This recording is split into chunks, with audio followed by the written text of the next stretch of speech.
नमस्कार दोस्तों, JP classes के इस यूट्यूब चैनल पे आपका स्वागत है। कल हमने एक जेल प्रहरी के लिए एक पार्ट बनाया था और उसी पार्ट को हम आगे ले जा रहे हैं। सेकंड पार्ट हम लोग देख रहे हैं। उससे पहले अगर आपको कोई डाउट आता है तो जेपी क्लासेस के नाम से इंस्टाग्राम पे अकाउंट है, उस पर आप अपना डाउट क्लियर कर सकते हैं। ठीक है, आज का जो क्वेश्चन हमने लिया है, आज के जो क्वेश्चन है वो बहुत अच्छे से हैं और पिछले एग्जाम में पूछे गए हैं। तो आप इन क्वेश्चन को देखें, जिससे आपको लिखा हुआ मिला है x² - 8√3x और आगे लिखा हुआ है +45 = 0। ठीक है, आपको क्या करना है, इसका क्वेश्चन का आंसर निकालना है। आपको इसके मूल ज्ञात करने हैं कि इसके दो मूल कौन से हैं। तो इसमें हम बेसिक तरीका यूज नहीं करेंगे क्योंकि यहाँ आपके पास वैल्यू रूट के अंदर है। तो आप ऐसी स्थिति में क्या करें, सबसे पहले तो 1 का गुणा 45 में होता है, 45 आया। अब देखिए ये 45 आ चुका है। अब हमको क्या करना है, यहाँ जो रूट में संख्या लिखी हुई है, यहाँ जो रूट में संख्या लिखी हुई है, उस संख्या को आप 2 बार लिख लें। उसी संख्या को हमने क्या किया, 2 बार लिख लिया, वैसा का वैसा। ठीक है, अब देखिए 45 के 2 टुकड़े करने हैं आपको। उस टुकड़े में से एक कम से कम क्या होना चाहिए, 3 होना चाहिए, क्योंकि √3 × √3 कितना होता है, 3 होता है। तो आप देखें 15 × 3 = 45 होता है। बात समझ में आ गई। तो ये वाला 3 तो उठ के इन दोनों साइड में आ गया। √3 2 बार लिखा जा सकता है। तो 15 को ब्रेक कीजिए। 15 को ब्रेक करके क्या लिखना है, आपको 8 लाना है। जोड़ने से 8 आने चाहिए। तो अब आप बताइए जोड़ने से 8 कैसे आएंगे, 5 × 3 = 15 होता है। तो यहां से 5 × 3 = 15 होगा, तभी आपके पास क्या होगा, 5 × 3 = 15 भी हो गया और 5 और 3 8 भी हो जाएगा। इसमें से 5 को उठा के यहां लिख लें और 3 को उठा के यहां लिख लें। अब आपको ये पता है, जब हम शॉर्ट ट्रिक यूज कर रहे हैं तो लास्ट टाइम जो सफस्ट संख्या होती है उसका भाग लगता है। तो यहाँ केवल 1 है तो 1 का भाग लगाने से कोई फर्क नहीं पड़ेगा। मतलब सवाल का आंसर आपका क्या आया, 5√3 और 3√3। ठीक है, सेम तरीके से देखें आप, एक आध क्वेश्चन हम इसी टाइप का उठाएंगे जिससे कि आपका सवाल क्लियर हो जाए। जैसे आपके सामने लिखा हुआ है y² - √2y -24 = 0 के मूल ज्ञात कीजिए। अब सबसे पहले मैंने आपसे क्या कहा, जो संख्या लिखी हुई है उसी को आप इस तरीके से लिख लें। यही सवाल है। ठीक है, अब देखिए क्या करें, सबसे पहले देखो 24 है, 24 में से एक टुकड़ा तो आपका 2 निकल के आ ही चुका है। अब एक टुकड़ा आपका 2 है, इससे आगे आपको बढ़ना है। तो आप ये देखें 12 दूना 24 होता है, ये करेक्ट है। जिसमें से ये वाला 2 दोनों जगह आ चुका है। तो 12 को ब्रेक कीजिए। 12 को ऐसे रूप में ब्रेक करना है कि -1 आए। √2 के सामने यहाँ 1 लिखा हुआ है, मतलब आपको 1 मिलना चाहिए। तो क्या होगा, 4 × 3 = 12 होता है। 4 को यहाँ लिख दें और 3 को यहाँ लिख दें। अब क्या करना है, फर्स्ट जो संख्या है उसका भाग लगाना है। कोई फर्क नहीं पड़ा, मतलब सवाल का आंसर कितना, 4√3 और 3√2। यहाँ से हमारे सवाल का आंसर निकल जाएगा। ठीक है, सेम तरीके से हमने क्वेश्चन नंबर 3 उठाया। देखिए क्वेश्चन नंबर 3 भी देख लो, x² - 5√5 + 30 = 0।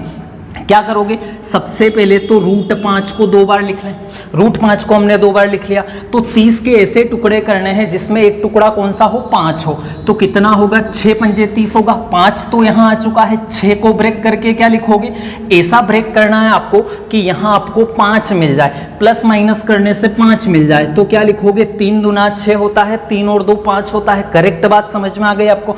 तो अब आप देखें क्या करें, 3 को उठा के यहाँ लिख दें और 2 को उठा के यहाँ लिख दें। अब आपको निकालना क्या था, आपको यही आंसर निकालना था।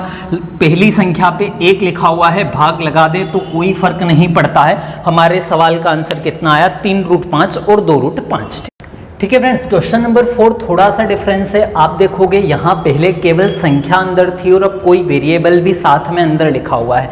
इससे हमको डरने की जरूरत नहीं है। आपको वही कार्य करना है, क्या, जो संख्या रूट में लिखी है उसको आप डबल बार लिख लें। बस केवल जो वेरिएबल लिखा है उसको नहीं लिखना है। अब देखिए 36 को हम ब्रेक करेंगे। 1 का गुणा 36 में 36 हुआ। अब 36 को ब्रेक करना है आपको इस तरीके से जिसमें एक टुकड़ा क्या हो, 3 हो, क्योंकि √3 होता है। तो एक टुकड़ा 3 है, मतलब 12 36 होगा, मतलब टुकड़े 12 और 3 हुए। 3 तो आपका यहाँ आ गया। अब देखिए 12 को ब्रेक करना है। 12 को ऐसे ब्रेक करना है आपको कि जोड़ने से, उन दोनों टुकड़ों को जोड़ने से 7 आए। तो 12 को ब्रेक करके क्या लिख सकते हैं, 4 × 3 = 12, 4 × 3 = 12 लिख सकते हैं। तो अब आप ये बताइए, अगर 4 × 3 = 12 हुआ तो क्या करूं, 4 को उठा के यहाँ लिख दो, 3 को उठा के यहाँ लिख दो, सवाल समाप्त हो जाता है। कब, जब इस वेरिएबल से आगे जो एलिमेंट्स होता है उसका भाग लगने के बाद। पर ये जो आंसर आया है ये आंसर अकेले किसका है, रूट एक्स का है। अगर एक रूट के अंदर कोई वेरिएबल लिखा हुआ है तो फिर आंसर किसका आएगा, रूट वाले का आएगा। अगर आपको x का मान निकालना है तो क्या करो, इसका स्क्वायर कर दो। 4 का स्क्वायर कितना 16, रूट 3 का स्क्वायर 3, 16 तिया कितना 48 होगा। इसका स्क्वायर करो, 3 का स्क्वायर 9, रूट 3 का स्क्वायर 3, 9 तिया कितना 27 होगा। सवाल का आंसर कितना आएगा, 48 और 27। अगर x पूछा है, अगर रूट x का मान पूछा है तो आपका आंसर ये होगा। ये सवाल हमेशा एग्जाम में बनते हैं। जैसे इसी टाइप का एक और क्वेश्चन अगर हम लोग देख लें तो बना है y-12 रूट 2y प्लस 70 बराबर 0। बताइए क्या करूं। सबसे पहले तो रूट 2 लिख लिया हमने। 70 को 35 गुना 70 लिखोगे क्योंकि आपको 2 की जरूरत है। 35 को क्या करो, ऐसे टुकड़े में तोड़ो जिनको जोड़ने से 12 बन जाए, प्लस करने से 12 बन जाए। तो 7 इंटू 5 35 होता है और 7 प्लस 5 12 होता है। 7 को यहाँ लिख लें, 5 को यहाँ लिख लें। भाग किसका, 1 का लगेगा। तो आंसर ये है, पर ये आंसर किसका हुआ, ये आंसर है रूट y का। अगर आपको y का मान निकालना है तो फिर से आप क्या करो, इसका स्क्वायर कर दो, वही हमारे सवाल का आंसर हो जाएगा। ठीक है, इसी तरीके से आपको देखना है। क्वेश्चन नंबर 6 उठाते हैं। क्वेश्चन नंबर 6 आपका थोड़ा सा और अलग है। आपसे बोला है 63x minus 94 root x plus 35 बराबर 0। ठीक है, आपको इसका आंसर निकालना है, x का मान निकालना है।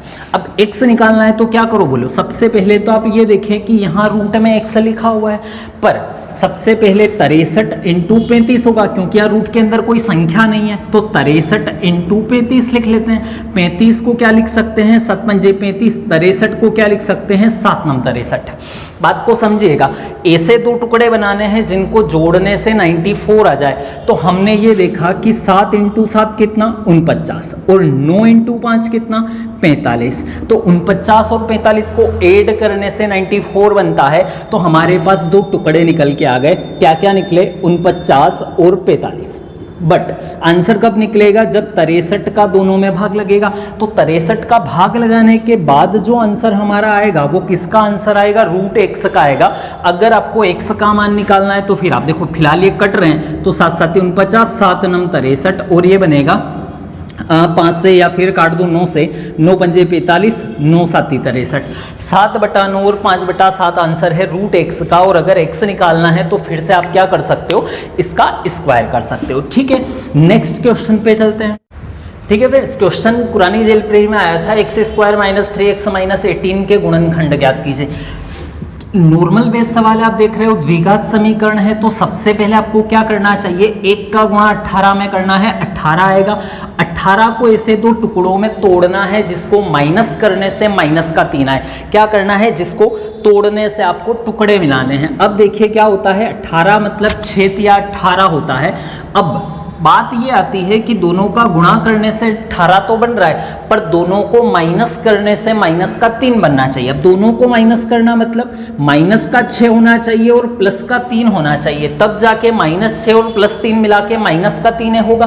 तो आप देखें क्या लिखोगे, x² minus 6x plus 3x minus का 18। 4 संख्याएं हो गई। तो मैंने आपको बताया कॉमन निकलता है, x कॉमन निकल गया तो बचा क्या, x माइनस 6, और यहाँ से कॉमन निकल गया क्या, प्लस का 3, तो यहाँ कितना बचा, x माइनस 6। क्या क्या संख्याएं बनी, एक तो कोष्टक वाली और एक बिना कोष्टक वाली, दोनों गुणनखंड होते हैं। तो इस सवाल का आंसर क्या हुआ, x माइनस 6 और x प्लस 3 सवाल का आंसर है। ठीक है, एक और क्वेश्चन देख लेते हैं। क्वेश्चन थोड़ा सा अलग है। क्वेश्चन नंबर 8 को अगर देखा जाए तो आपसे पूछा ये गया था कि 2x³ माइनस 3y³ का वर्ग ज्ञात कीजिए का स्क्वायर आपको निकालना है। इसका स्क्वायर कितना होगा, तो बस केवल आपको यही संख्या तो निकालनी है। अब देखिए क्या होगा, यहां से आप देखोगे क्या निकालना है, इसका स्क्वायर निकालना है, मतलब स्क्वायर करना है। स्क्वायर करोगे तो आपको दिख रहा है यहां से a माइनस बी का होल स्क्वायर है, और a माइनस बी का होल स्क्वायर क्या होता है, a² plus b² minus 2ab। तो a² मतलब 2x³ का होल स्क्वायर, यहां से प्लस क्या होगा 3y³ का स्क्वायर माइनस 2ab। ab मतलब 2ab मतलब 2 इंटू ए कितना है 2x क्यूब और इंटू में b कितना है 3y क्यूब, यही होगा। आपको देखना है a माइनस बी का होल स्क्वायर है, मतलब a square plus b square minus 2ab होता है। अब देखिए यहाँ 2 का स्क्वायर कितना 4 और x की पावर 3 का गुणा पावर 2 में होगा, x की पावर कितनी 6। यहाँ से देखिए 3 का स्क्वायर हो गया न्यू y की पावर कितनी 6, यहाँ कितना हो गया 2 गुना 4 4 तिया 12 और यहाँ हो गया 12x क्यूब y क्यूब। अब इससे आगे आपको सवाल नहीं ले जाना है क्योंकि आपको आंसर इसी फॉर्मेट में दिया हुआ है। आपको आंसर दिया है 4x की पावर 6 9y की power 6 minus 12x cube y cube, ठीक है।